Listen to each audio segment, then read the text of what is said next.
माणसाशी म्हटलं होतं आणि मला हळूहळू कळायला लागलं की ज्या माणसाशी म्हटलं होतं झालं एक सर्वसाधारण माणूस नाही तर एक जगाला ऊर्जा देणारे क्रांती सूर्यच आहे. त्या बाईंना उभारण्याची पद्धत नव्हती. बाईच्या जातींना कसं आपण आपलं घर बघून घरातली स्त्री पुरुष असं लई भेट होता. पण त्या सर्वांना एकच व्हायचे म्हणजे शिक्षण. शिक्षणाचा प्रसार करण्यासाठी ते काही दशाई केले तेव्हा फरार नावाच्या ब्रिटिश मॅडम त्यांना म्हणाल्या फर्स्ट अचिव्हमेंट तुम्ही पण तुम्ही लोक मला घराच्या बाहेरच पडू देत नाही. सो बॅड म्हटले. झालं ते आले माझ्याकडे पाठी पेन्सिल घेऊन आले. सावित्री आजपासून मी तुला शिकवणार. आणि सुरू झाला माझा बस बेक बेबे तुमच्या बेत्रीचा काना मात्र लंढा ओका सार मी लिहायला शिकले वाचायला शिकले. बघता बघता काव्य सुधारत लागले.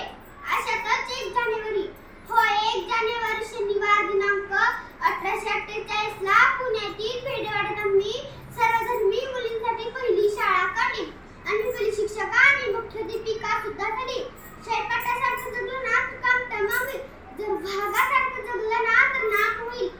शाळेत जाताना शेण फेकले मी सहन केलं. दगड फेकले तरी सहन केलं. शिवे दिले थुकले तरी सहन केलं. पण आता माझ्या सहनशक्तीचा अंत झाला होता.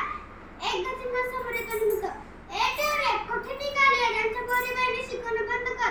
तुला तुझ्या ग्रुपवर एक कधी शिक्षण असा तुझं करणं वडल्या सुनावलं. आज आले तोंड फुटले तर पुन्हा ना तुझ्या रक्तानं धरती रंगेल. एखाद्या स्त्रीचं नवरा मेला तर तिने सती जायचं. नवरा मेला याचा काय दोष रे. यांसाठी त्यांनी आवाज उठवला. इंग्रज सरकाराकडे मागणी केली. त्यांनी सती प्रथा बंद केली. सावित्रीची मी सावित्रीबाई झाली. सावित्रीबाईची सावित्री माय झाली. बघता बघता आमच्या 18 शाळा सुरू झाल्या. एक मुलगा शिकला ना तर तो एकटा शाण होतो. एक मुलगा शिकला ना तर तो एकटा शाण होतो.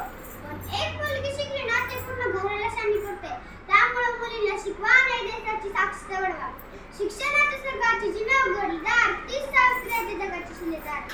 स्त्री शिक्षणाची खरी